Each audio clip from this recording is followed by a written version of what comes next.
Hello friends, कैसे हैं आप सब। आई होप अच्छे ही होंगे। सिनेमैटिक स्क्रीन आपके लिए लेकर आया है फिर से एक डरावनी मूवी की कहानी। और ये मूवी सच्ची घटना से प्रेरित है और इस मूवी का नाम है एमिटीविले हॉरर। तो चलिए ज़्यादा टाइम न वेस्ट करते हुए सीधा चलते हैं मूवी एक्सप्लेनेशन की ओर। ये कहानी शुरू होती है नवंबर 1974 में, जहां एमिटीविले घर दिखाया जाता है। इस घर के बेसमेंट में रोनाल्ड नाम का आदमी, जिसको ठीक रात के 3:15 एक ईवल आवाज़ कह रही होती है, मार दो, पकड़ो और मार दो सबको। उसके बाद रोनाल्ड अपनी बंदूक लेकर ऊपर जाता है और अपनी पूरी फैमिली को मौत के घाट उतार देता है। पुलिस को खबर मिलते ही वो उसे अरेस्ट करने आ जाते हैं। जब पुलिस उसे पूछती है कि उसने ऐसा क्यों किया, तो वो अपने बयान में ये बताता है कि उसे अजीब अजीब सी आवाज़ें सुनाई देती थीं और वो आवाज़ें हमेशा उससे ये कहती थी, इन सबको मार दो, ये सब शैतान हैं, इन सबको मार दो, ये सब शैतान हैं, मैंने कुछ नहीं किया, जो भी किया है उन आवाज़ों ने मुझसे कराया है। उसके बाद हमको वुड्स फैमिली दिखाई जाती है, जिसमें होते हैं एक कपल, जॉर्ज और कैथी, और उनके 3 बच्चे, बिली, माइकल एंड चेल्सी। बिली सबसे बड़ा होता है, फिर माइकल होता है, उसके बाद चेल्सी जो सबसे छोटी होती है। ये तीनों बच्चे कैथी के पहले पति के होते हैं और कैथी के पहले पति की मौत के बाद जॉन उसका दूसरा पति बनता है। जॉर्ज और कैथी को नया घर लेना होता है। वो लोग डीलर के साथ बहुत सारे घर देखने जाते हैं, मगर उनको एमिटीविले इसलिए पसंद आता है क्योंकि ये घर काफ़ी बड़ा होता है, काफ़ी शानदार होता है और उन्हें काफ़ी सस्ता पड़ रहा होता है। डीलर उनको ये बताती है कि 1 साल पहले हुए मर्डर्स के बारे में।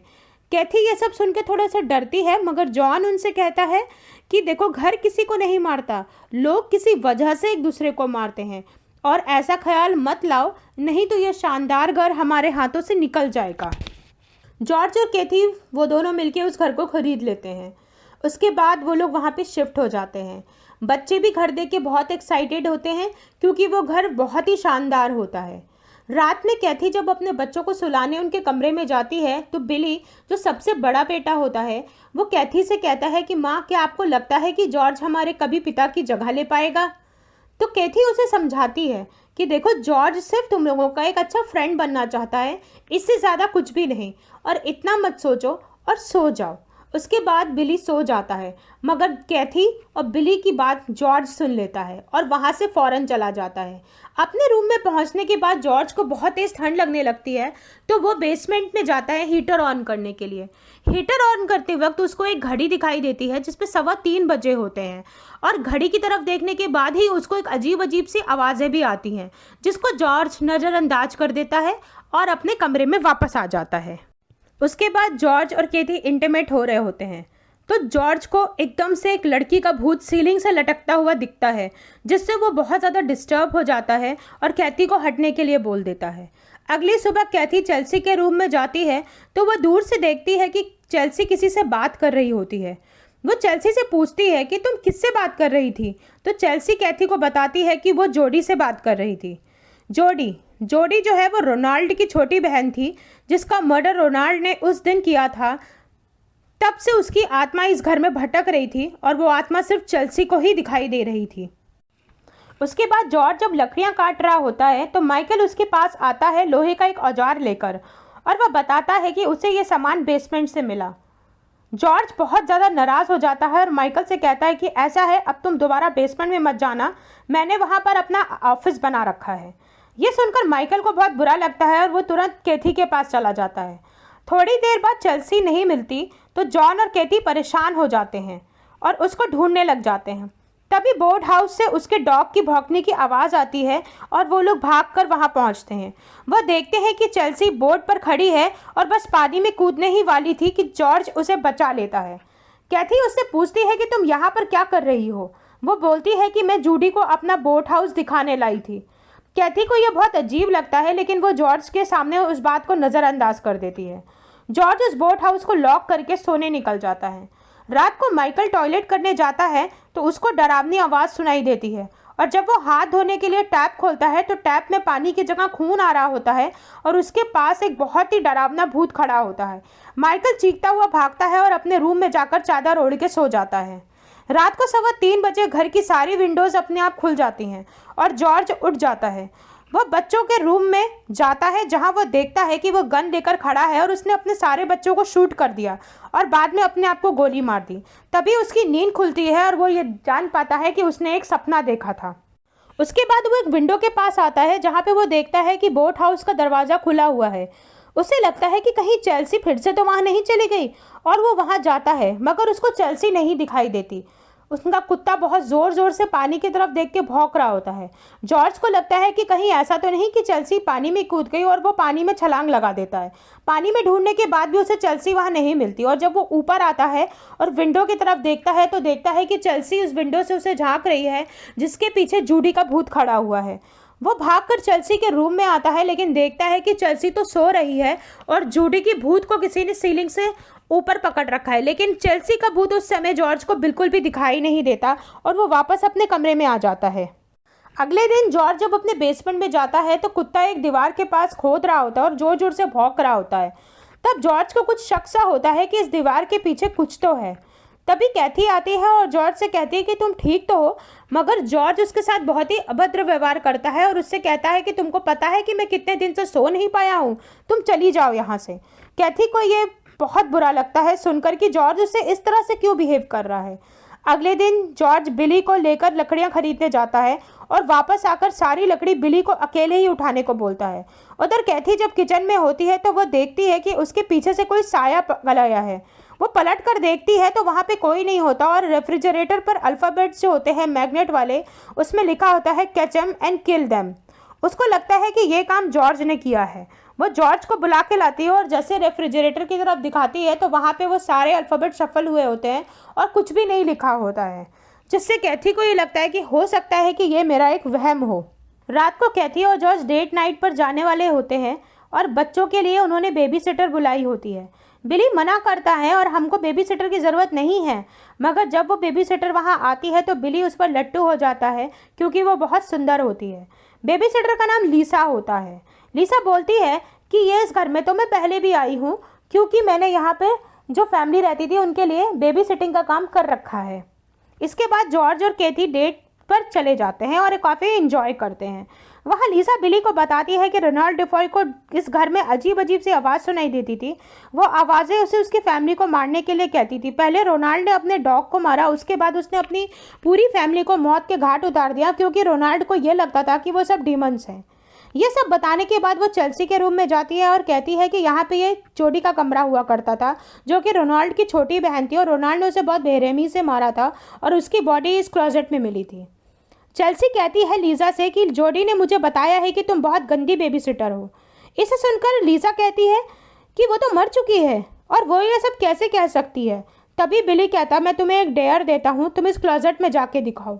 और जब लीजा उस क्लोजेट में जाती है तो उसे सच में वहाँ पे जूडी की आत्मा दिखाई देती है और जूडी की आत्मा लीजा की उंगली पकड़ के अपनी चोट में घुसा देती है, जिससे कि उसकी बहुत बुरी तरह चीख निकल जाती है और वो शॉक मोड में चली जाती है।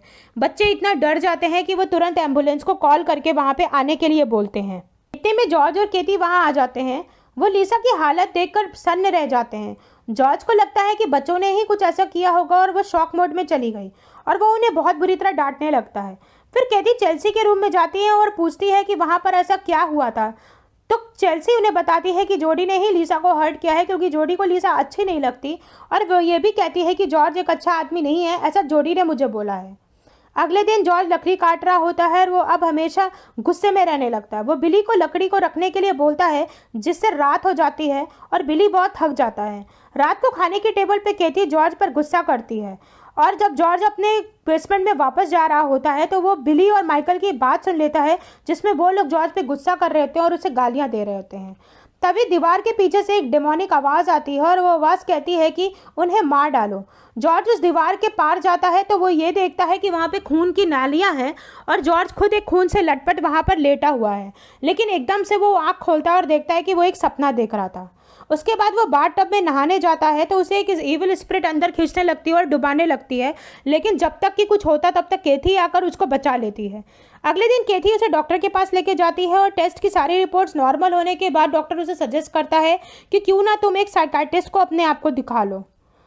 जब वो घर वापस आते हैं तो देखते हैं कि चेल्सी घर की छत पर खड़ी होती है और केटी छत पर भाग के जाती है और चेल्सी से पूछती है, तुम यहाँ क्या कर रही हो? तो केटी बोलती है कि जूडी ने मुझे प्रॉमिस किया है कि अगर तुम मेरे साथ चलोगी तो मैं तुम्हारे पिता से तुम्हें मिलवाऊंगी, और ये कहते हुए वो कूद जाती है, मगर नीचे खड़ा जॉर्ज उसे कैच कर लेता है और उसकी जान बच जाती है। केटी चेल्सी पर बहुत गुस्सा करती है। जॉर्ज उनको देखता है और कहता है कि ये सब पागल हो गए और अपना सारा सामान लेके बेसमेंट में रहने के लिए हमेशा के लिए चला जाता है। इसके बाद कैथी फादर के पास जाती है और अपने घर में इविल एंटिटी होने वाली बात बताती है, जिसकी वजह से उसकी फैमिली की खुशियां जा रही हैं। फादर बताते हैं कि 1 साल पहले भी सेम केस उनके पास आया था। तो केटी पूछती है क्या वो डिफॉल्ट फैमिली का कोई मेंबर था? तो फादर बोलते हैं कि हाँ, मगर ये तुमको कैसे पता? तो केटी कहती है कि अब हमने वो घर खरीद लिया और हम उसी घर में रह रहे हैं। उधर जॉर्ज बहुत बुरा बर्ताव करने लगा था, बिली को हर बात पे अब्यूज करने लगा था। रात को बेसमेंट में वो अपनी फैमिली वीडियो देखता है जिसमें बिली के रूप में उसको एक डीमन नजर आता है, जिसे देख के वो बहुत सुन्न रह जाता है। खुद को 3:15 बजे उसकी नींद खुल जाती है और वो देखता है कि एक डेमोनिक आवाज़ उसके पीछे पड़ गई है और उससे कह रही है मार दो उन्हें। उसके बाद घर के सारे खिड़की दरवाजे अपने आप ही खुल जाते हैं। जॉर्ज जब खिड़की से बाहर देखता है तो देखता है बोट हाउस का दरवाज़ा खुला हुआ है। वो तुरंत बोट हाउस की तरफ जाता है और वहाँ पे एक डेमोनिक शक्ति उसके ऊपर हमला करती है, जिससे कुल्हाड़ी से वो उसे अपने बचाव में उसके ऊपर अटैक करता है। और होश में आने के बाद उसे ये पता चलता है कि वहाँ पे कोई डेमोनिक एंटिटी नहीं थी, बल्कि उसने खुद अपने कुत्ते को जान से मार डाला है। कैथी जॉर्ज को घर खाली करने को बोलती है और कहती है कि हम इस घर से निकल जाएंगे क्योंकि ये घर हॉन्टेड है, मगर जॉर्ज उसकी बात से अग्री नहीं करता और उन दोनों की लड़ाई हो रही होती है। लड़ाई होते होते बिली और माइकल वहाँ पे आ जाते हैं और वो बताते हैं कि उनका कुत्ता कहीं नहीं मिल रहा। बिली को पूरा विश्वास होता है कि जॉर्ज ने ही कुछ किया होगा, मगर जॉर्ज से पूछने पर वो जवाब नहीं देता और वहाँ से चला जाता है। दोपहर में फादर उनके घर पर आते हैं, जहाँ पर वो चेल्सी के हाथ में एक ब्लैक कलर का टेडी बियर देखते हैं और वो कैथी को बताते हैं कि ये वही टेडी बियर था जो कि जूडी अपने हाथ में लिए रहती थी, और जूडी की मौत के बाद उन्होंने इस टेडी बियर को उसी की लाश के साथ कॉफन में दफन कर दिया था। और ये कहाँ से वापस आया, ये एक बहुत बड़ा अपने आप में रहस्य है।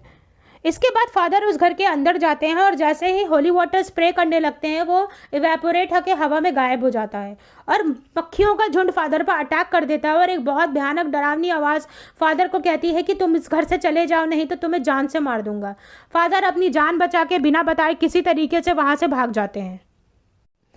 रात को जॉर्ज जब सो रहा होता है तो 3:15 बजे फिर से उसको वो आवाज़ें सुनाई देने लगती हैं और बहुत बुरी तरह से उसके दिमाग में गूंज रही होती हैं। वो बाहर जाता है और बोट हाउस के पास लेट जाता है। कैथी ये सब नज़ारा देख रही होती है। अगली सुबह वो लाइब्रेरी जाती है, वहाँ पे वो एमिटीविले से रिलेटेड पास से सारे आर्टिकल पढ़ने लगती है, जिसमें ये सब लिखा होता है कि रोनाल्ड को उसकी पूरी फैमिली डिमन लगती थी और 28 दिन के अंदर ही उसने सबको मार डाला था। वो उसी आर्टिकल में एक बुक देखती है जो रोनाल्ड के रूम से मिली थी, उसमें केचम लिखा था। वो उस बुक को ढूंढ निकालती है जिसमें उस घर के बारे में लिखा हुआ होता है। उस बुक में लिखा होता है कि केचम एक रेवरेंट था और उसने उस घर को 1671 में बनवाया था और वो वहाँ पे इंडियंस पर डिमोनिक रिचुअल परफॉर्म करता था और उनको बहुत बेरहमी से मार दिया करता था और शैतान को बलि चढ़ा देता था। एक दिन उसने अपने आप की बलि दे दी ताकि वो उसकी आत्मा उसी घर में रह सके और वो सबको टॉर्चर कर सके। ये सब पढ़कर वो समझ जाती है कि उस घर में केचम की आत्मा है जो जॉर्ज को पोजेस कर रही है और वही ये सब करवाती है। इधर जॉर्ज को वो आवाज़ें आने लगती हैं।